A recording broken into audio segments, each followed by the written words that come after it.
Hey everyone, welcome to WitchSlapped. This is PopWire's AfterShow for the SYFY series Revival. My name is Dani. I'm Christina. And today we have a special guest, my wife, Dawn. Hi, Don. I'm very excited to have you on. I'm happy to be here. So this week we're talking about the second episode of Revival, which just premiered last week. Episode 2 is titled Keeping Up Appearances, and it is described as follows. A reviver's attack shakes Wausau as Dana begins an investigation too close to home. This episode was written by Aaron B. Kuntz and Luke Boyce, which are also the co-creators and showrunners of the show, and it was directed by Amanda Rowe. So going into our first segment, this is called Who Said It? Basically, I'm going to give you guys a quote, and then we'll give the viewers some time to guess it, and then after that, you can tell me who you think it is, okay? So my Who Said It is, what's different about you? What's different about you? Okay. I don't know exactly, but is it someone talking to M? Sounds like that. Okay. I gotta figure this. I gotta go through my notes and try and figure this out. I reckon it was said to the old lady, like when something's, when her like half her head is missing, like something's different about you. I reckon it was that. That's actually pretty close. So it was Dr. Romy, and he was looking at her corpse, and he's trying to like figure out, like we have a reviver that is violent, but no other revivers seem to have any sort of aggressive tendencies. So yeah, what is different about you? So he's getting in like his investigative mode to try to figure out what is going on. Mine was more hairstyle based. Sorry. Oh, A little. Oh. yeah. So a lot of people are calling this show like a zombie show. They're putting it in that zombie genre box. But I don't know. I don't know if this is true zombie lore, right? Like these people, they aren't mindless. I mean, even if they get part of their head chopped off, the brain is destroyed. She's fine. It grows back. So what are you guys thinking about that? I would agree that it doesn't seem to fall into typical zombie lore, like you said. They're still themselves, and I feel like that's what sets them apart from any other, like your typical zombie show or comic or story.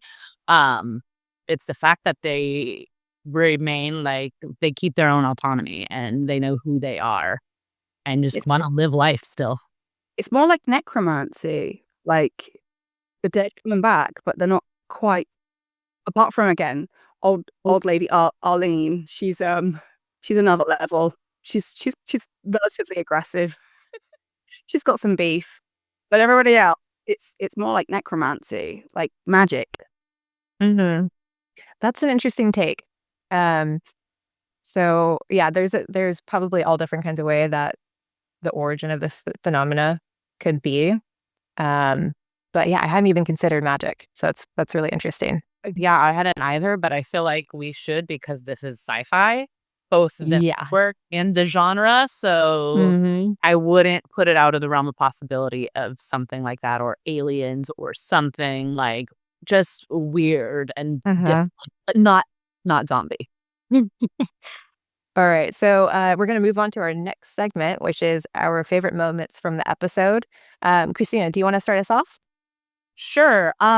My favorite moment again is gonna be a sister moment between Dana and M, and it's gonna be when Dana goes to M's bedroom, and then M kind of meets her there. But Dana finds all the pills, and they really start to talk about and connect on a deeper level about stuff that was going on with him, and like kind of what happened the night she died, and kind of ruled out suicide for herself. Dana still thinks it might have been suicide, and within herself is starting to feel like maybe it wasn't suicide. So I think that was a really important moment.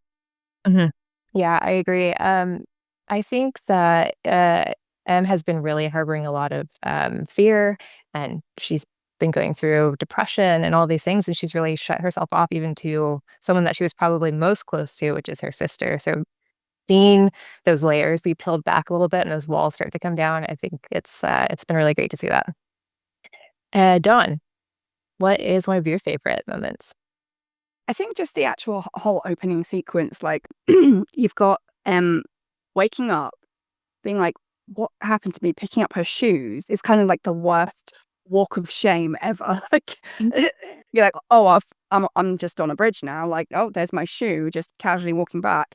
She comes home. Her roommate's like, oh my god, zombies! Like, look, it's on this TV, and she's like, oh my god, shut up, and just wants to get in and like, just sort her head out because she doesn't really remember what's happened the night before.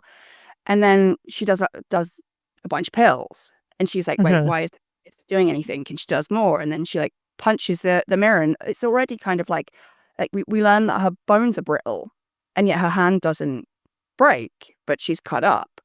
And then she kind of goes in and sits there, and it's that when she starts, she's like watching her dad be like, these people, they're dangerous, or they could be dangerous, so everyone needs to stay inside. We don't know what's happened, and she's kind of slowly starting to realize, oh my god, I'm one of them. Like she tries cutting her own hand to heal, and it's just that kind of like, as if her life couldn't get any worse. She's just like, oh my god, what am I?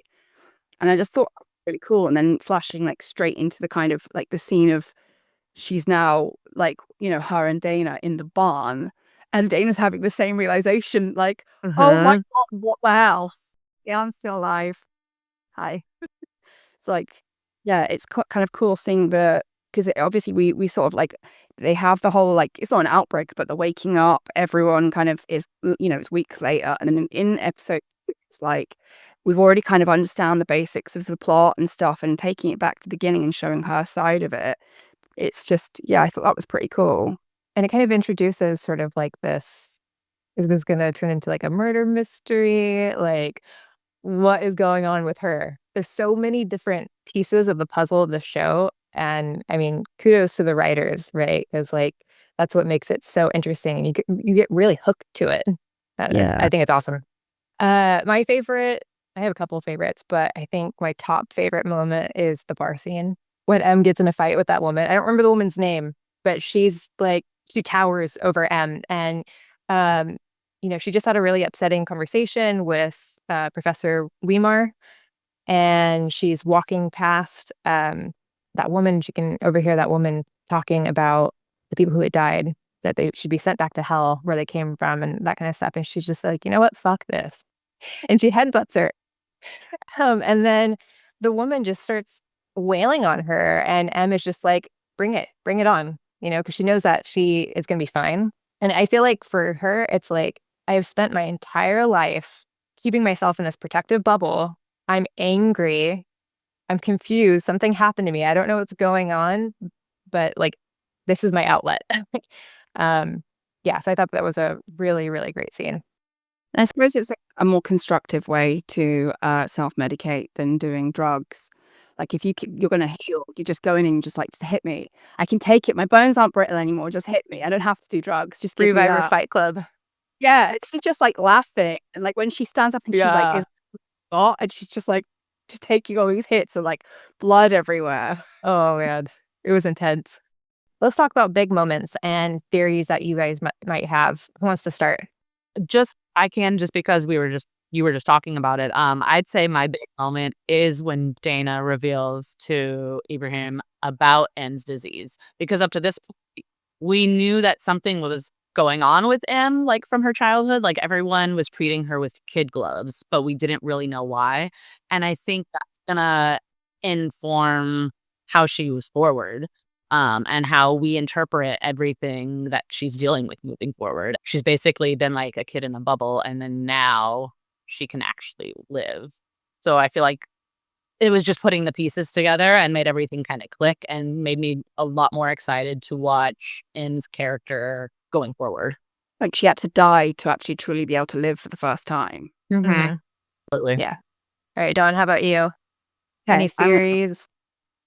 Cooper, Dana's son, goes wandering into the woods, hearing disembodied whale/lion sound, right? Doesn't sound entirely human. Or someone's got some weird ringtone on their phone, who knows? But it's some weird wailing sound. that up until this point, it seems like he's the only one who's heard it. And so he bumps into a creepy man in the woods and has that interaction where he's like, go and don't be lost. And so he like takes off because, you can't talk to strangers in the woods. You see him again after Arlene, the half-headed zombie woman, she takes a baby. You see him again, just conveniently holding this child. And I mean, you got to wonder, like, as well, like, how did that interaction happen? No, zombie woman, let me take the child. But then he starts saying all of this weird stuff. And, like, there is no way that you going in the woods with a weird sound, don't hear it, taking the baby off a zombie woman, coming out of all this weird stuff, and you're completely innocent. That he has to be connected, otherwise it is just the weirdest, most surreal character in a program about real humans. So it's giving like cult vibes or some sort of, I mean, like I said, magic. It's just he seems like a pretty important character. That what something really weird happened being there. Why didn't crazy zombie lady go after him? She just gives him the child. Oh, here you go. Right, that's a good point. Following them, like, what if he was making those whale lion warp sound things? Like, what if he's not actually human? He's not human. Yeah, I was just going, he's not human. I mean, that would explain. I mean, I do get culty vibes from him hardcore. So I feel like that would explain why people would be drawn to him too. Yeah. Right. It's like, is he possessed or did he do something? Like, it just seems really strange. And it's like, did he know who the little boy is in the woods? Like, did he know that was like the police officer's like daughter / grandkid? It just, creepy. Okay, I think my big moment to point out is the cliffhanger of this show, where we have Kay and Dana talking, right? Dana's sort of interrogating her about what could have happened to her sister. And she's just like, listen, lady, you're asking the wrong questions. You should be asking who killed your sister, basically. And that's kind of how they end the episode. It's like, okay, so we're getting somewhere finally, right? Like, we can kind of move past the possibility that Anne may have hurt herself. Or, so was she murdered? Did she OD because of something? Like, what is going on there? So I'm looking forward to learning more about that in the next episode. Definitely. Yeah. Christina, time for your Who Said It. The gates of hell have opened. I feel like because of what it is, it's pretty obvious who said it, but it really stood out to me. Yeah. The way it I feel like Dawn can get this one. It's a creepy guy, right? Yeah. Yeah, Blaine. Creepy Woods guy, Blaine. Okay, so now we're going to go into our Caption This segment. So let's check out our submissions for the week.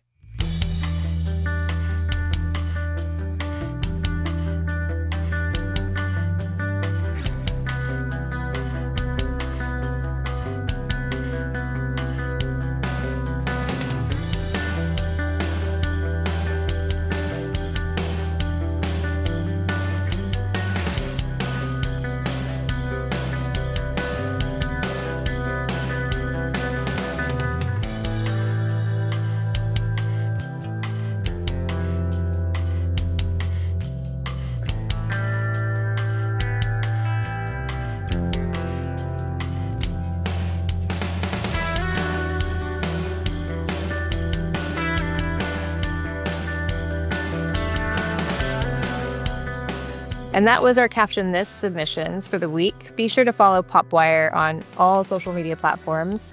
Our handle is @PopWireNet. And each week ahead of the episode that's going to be airing, we will post a photo that's taken from that episode. And then down in the comments below, you can add your Caption This quote. And then we'll be able to air it that week on WitchSlapped. Now, for Performer of the Episode. How about Dawn? Why don't you start us off? I'm going to go with a two-way tie between Dana and Em. I think the sisterly kind of dynamic with the two of them, like, Dana goes from, like, in the first episode, going from she's going to quit the force. She wants to get out. And then all of a sudden, like when it concerns her sister, like she's trying to protect her and stuff. But when she's like, you weren't here, you didn't do this. But she starts like looking into it. She wants to know, like, she goes into her room, finds the pills. She wants to know where they're from. She's like doing everything she can to figure out, basically, like you said, it's like a murder mystery where the person's still alive. And yet it's like trying to like figure out how this person died while they're still there. And she's like doing everything she can using her resources and her job to try and help her sister. And then on the other side of it, you're seeing like like how we said, like she goes from, even she wasn't sure if she'd killed herself. She was like, I don't, no, I didn't. But you see her keep thinking, maybe I did, because she doesn't remember and she knows how sad she was. And she goes from taking these pills and they, something that used to give her like a sense of kind of like numbing suddenly doesn't work because she's died and woken up. And then she's like having this like moment of yeah, I can take a hit and I can get my stuff out this way. And then kind of like it just seems to be like that moment like you guys were talking about, where she is taking all these punches and Dana's talking about her over the top, and she talks so lovingly, and then to like kind of come to the end of it where she wants to go off on her own and figure stuff out. She's gone with that guy who knows who she is, and he wants to help her. And she gets in, Dana goes into her car and there's like the chocolate and the little note, and it's kind of like all the way through, it's like Dana's realizing that maybe that she is in the right job. She can do something. She wants to help her sister, and her sister's kind of coming into her own and being like, there is maybe what happened to me was awful, but maybe some good's come out of it. And she's starting to kind of figure herself out. So I think the two of them, like, they're on this kind of like opposite but complementary like little journey together. Mm-hmm. Yeah, that's absolutely. Cool. Yeah. So Dana is played by Melanie Scrofano, and M is played by Romy Weltman. And for my favorite performer for this week, I would also choose Romy Weltman. I think she is a really awesome actress.